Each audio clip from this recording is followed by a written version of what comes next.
ಉಡುಪಿಯ ಕೆರಂಬಳ್ಳಿಯಲ್ಲಿ ಮಾಜಿ ಶಾಸಕರ ಮನೆ ಸನಿಹ ಅಸಹಾಯಕ ಸ್ಥಿತಿಯಲ್ಲಿದ್ದ ಅಪರಿಚಿತ ಯುವಕನನ್ನ ಸಮಾಜ ಸೇವಕ ನಿತ್ಯಾನಂದ ಬಳ್ಕಾಡ್ ಅವರು ರಕ್ಷಿಸಿ ದೊಡ್ಡನಗುಡಿಯ ಡಾಕ್ಟರ್ ಎವಿ ಬಾಳಿಗ ಆಸ್ಪತ್ರೆಗೆ ದಾಖಲಿಸಿದ್ದಾರೆ.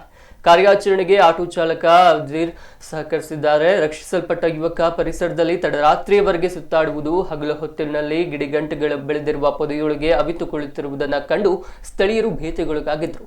ಯುವಕ ಮಾನಸಿಕ ವ್ಯಾಧಿಗೆ ತುತ್ತಾಗಿದ್ದು ಆಸ್ಪತ್ರೆಯಲ್ಲಿ ದಾಖಲು ಪ್ರಕ್ರಿಯೆ ನಡೆಸುವಾಗ ಹೆಸರು ಕಿಶೋರ್ ಎಂದು ಹೇಳಿಕೊಂಡಿದ್ದು ವಿಳಾಸ ತಿಳಿದು ಬಂದಿಲ್ಲ. ಹೊರ ರಾಜ್ಯದ ನಿವಾಸಿ ಎಂದು ಶಂಕಿಸಲಾಗಿದೆ.